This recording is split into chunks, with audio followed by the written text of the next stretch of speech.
Hello everyone, welcome to you all for my presentation. I am Sumant Kumar Kambadimat.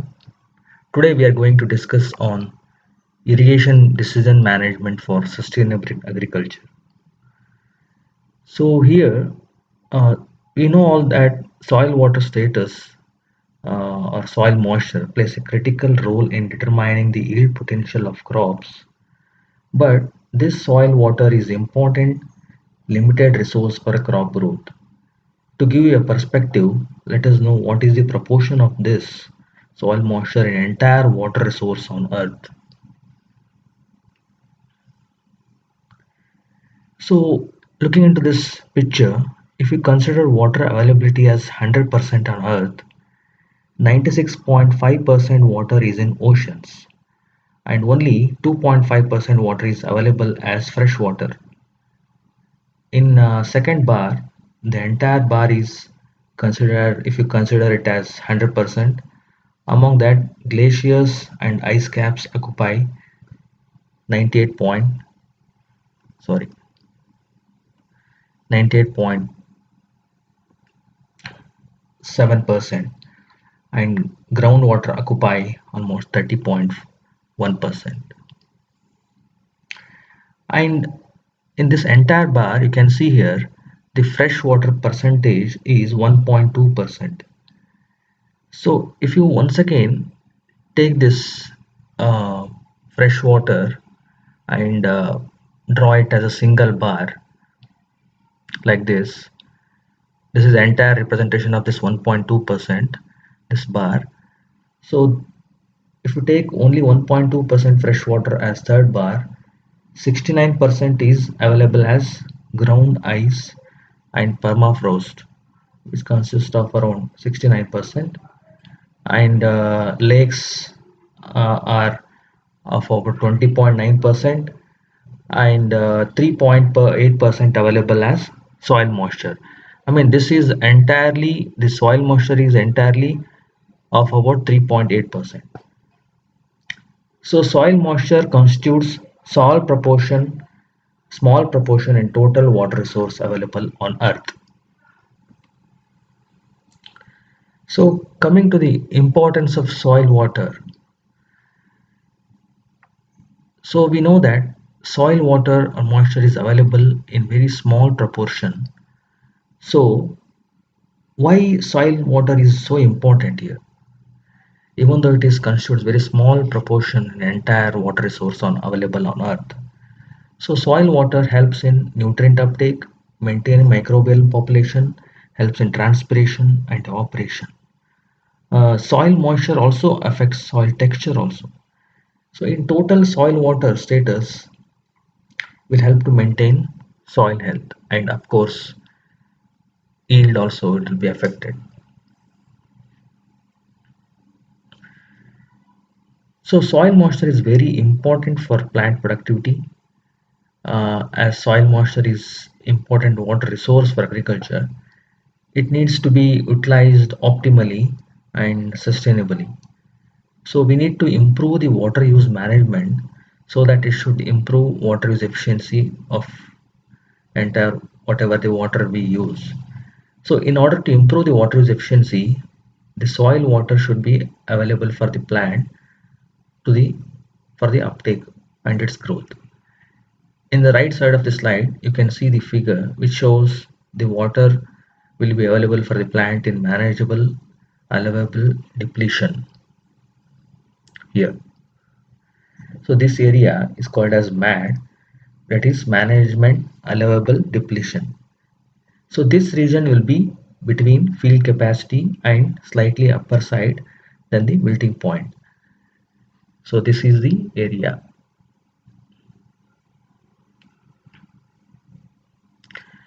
So if we need to use this available water efficiently, then irrigation decision should be decided on quantity of irrigation and time of irrigation. That's where sensors and technology are important to monitor the irrigation decision. So broadly speaking, sensors which helps in irrigation decision measures soil water content, which is measured in percent volume.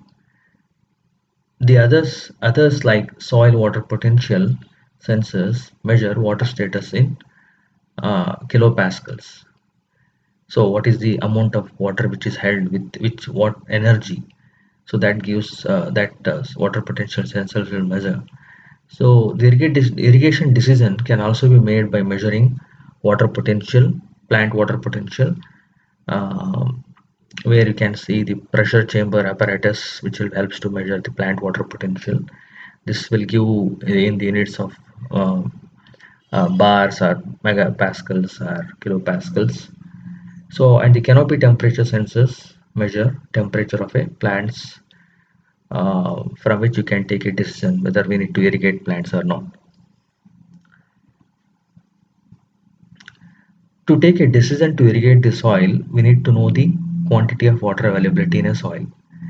So it can be measured in gravimetric or volumetric methods.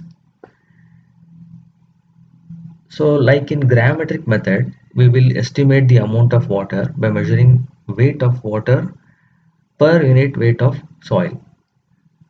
So in this gravimetric method. So in the other method, I mean these two methods are will help us to know the soil water quantity, water content in the soil. So the volumetric method helps in water quantity can be expressed by volume of water available per unit of amount of volume of soil. So based on this, there are many sensors are developed on this principle which will measure the soil water content. So most of the sensors which quantifies water in soil measure soil water content through volumetric method. So the other one is gravimetric method which we discussed in the previous slide. So it requires, I mean, we need to weigh the soil there. So I mean, this for the sensors to develop, they have developed mostly considering this uh, principle of volumetric method. So various sensors are developed based on the different principles like capacitors based probes, which measure soil water content through dielectric constant. So when the that means in the capacitance, when the charge storing capacity of the soil is measured by dielectric sensor, water and the air are the only things that change significantly by volume. So thus volumetric water content is estimated. So the other sensor called as time domain reflectometer measures the travel time of reflected wave. So the sensor will send the wave and it will reflect by hitting the water and it will reflect back. So that will be captured there. So the travel time is related to charge storing capacity of the soil and volumetric. It will be converted to volumetric water content. So in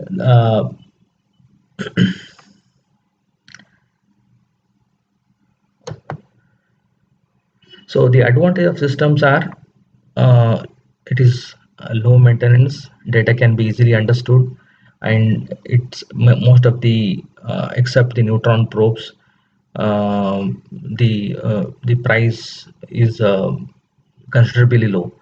So in coming to disadvantages of this sensors of volume, I mean which measures the which gives the data in terms of volumetric content, water content. Disadvantages is it will be difficult to know the plant stress level with available water in soil. It will only tell what is the amount of quantity of water available in the soil.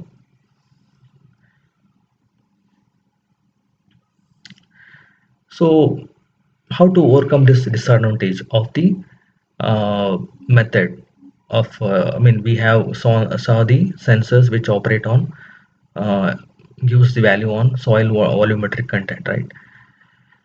Water content in the soil through volume. So how to overcome this disadvantage? So here disadvantage of this can be overcome by setting the trigger or threshold points for irrigation decision.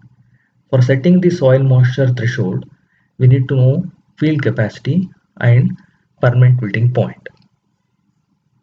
So this is the field capacity in this graph and this is the permanent wilting point. Here in this figure one can see make it clear that The driest layer is in top 1 foot, right? So 30, you can see this line with blue dots. The it is a dry layer, so soil water content in this layer fluctuates with the largest magnitude, because as this layer is subjected to direct radiation, soil evaporation, and plant water uptake, and as the most of these plant roots are in the first 1 foot layer of the soil, so that's the reason it fluctuates so high. You can see with these blue dots fluctuating so high. The rest of the layers are maintained between field capacity and permanent wilting point. So irrigation decision by using volumetric water sensors can be made by knowing the field capacity and permanent wilting point of each soil. If you know these 2 points, we can easily operate this. We can easily get the data of uh, of the soil water content in volumetric.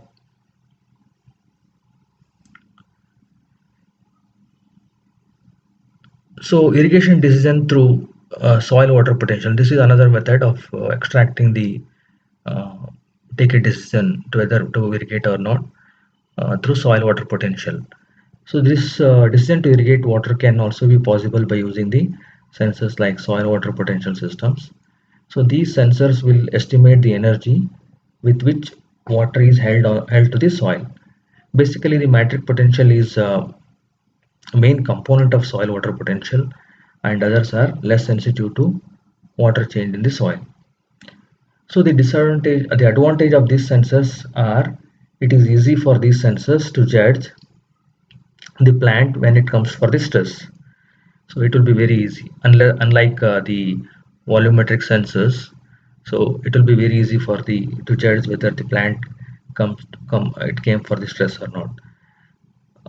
Of course, in the right side you can see um, there are various water potential sensors available in the market, where you can which can be um, the in the x-axis you can see the range of with which it can measure, with what range it can measure.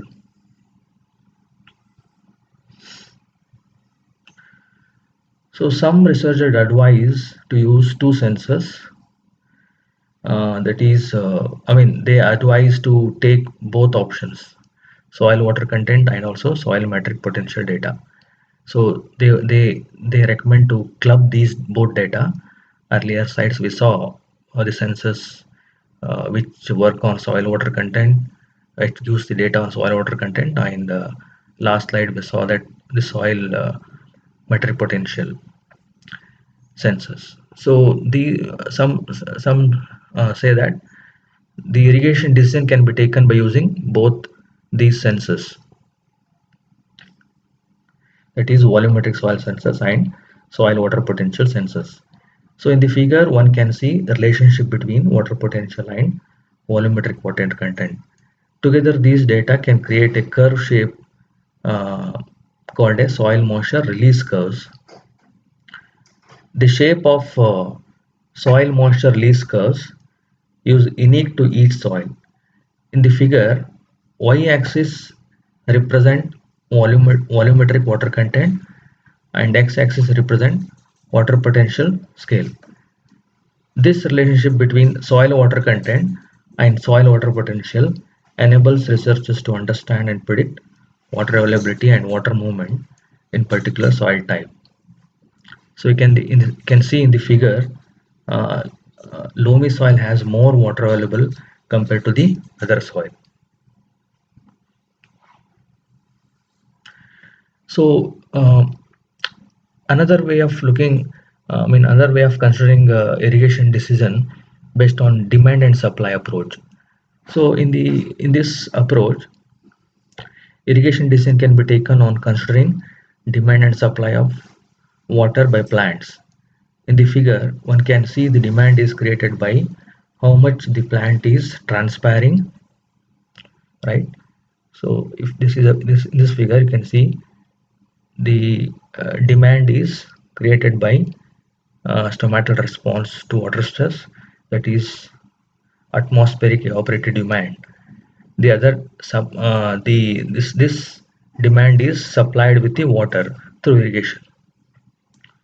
So this supply demand dynamics approach, we call it as SDD approach, is mainly a plant centric approach, as stomatal response are considered and taken into account for irrigation.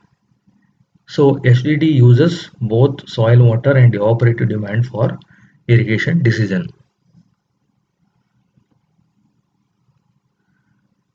So here the SDD approach, I'm just this is extended slide of the previous one. The STD method, which we saw in the last slide, what is the outcome of this performance? How it can be compared with the other methods like soil moisture based MAD approach. So here the STD approach, which is a plant centric approach, as we discussed, is compared with the manageable allowable depletion approach of irrigation. So the y-axis of the graph indicates relative difference between SDD and MAD in percentage. So the performance is assessed with productive parameters like irrigation amount, yield, profit, and irrigation water productivity. So the graph we can see here in the graph, uh, STD irrigation reduces irrigation water by 24% and increase the economic profitability by 11.2%, and thus improving the overall irrigation productivity by 25.2%. So with this, you can say that STD approach is more uh, productive in terms of irrigation water productivity, and it can be used with compared to it can be preferred approach. It will be preferred approach compared to soil moisture based approach. So especially this STD is a demand and supply approach. It can be estimated based on the plant. It is a plant centric approach where it can feed the data of evaporative demand of a plant and supply through irrigation. So I mean, there is one more decision we can take by looking into directly to plant water status. Till now we saw the soil based systems and also operative systems. I mean, considering the I mean, looking into the irrigation design management based on the uh, operative demand of a plant or soil. I mean, supply through irrigation. So now we can also take a decision of irrigation decision whether to irrigate or not by looking into plant water status. So here it can be made by looking into plant water status. So this technique has a major advantage while irrigating, especially tree or shrubs. The irrigation which is normally done looking into volumetric soil moisture data will have a disadvantage as it won't give proper estimation for tree which are deep rooted.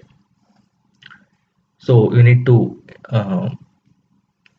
put lot of sensors. So you need to put lot of sensors and there will be a financial burden for that. So because trees are deep rooted, right?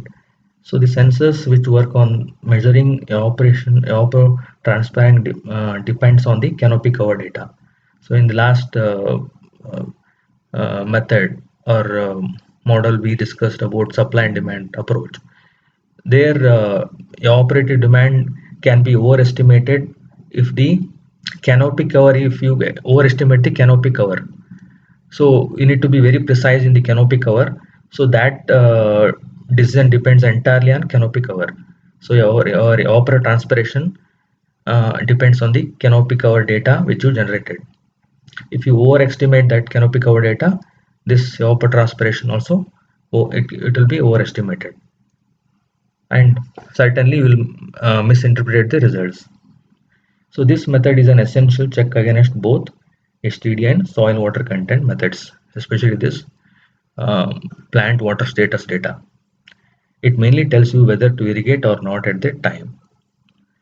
So the pressure chamber instrument estimate the plant water status of a tree or crop species. You can use that pressure chamber apparatus. Finally, we have looked into various methods of irrigation. The best method can be selected looking into the financial status, water ability, and pH of soil or water for the plant growth. And the crop grown, what crop you are growing. Based on that, you can select which models or which methods or which technology or which sensors you can use for the uh, measure the soil moisture data, and you can take a decision for the irrigation to irrigate or not. So thank you.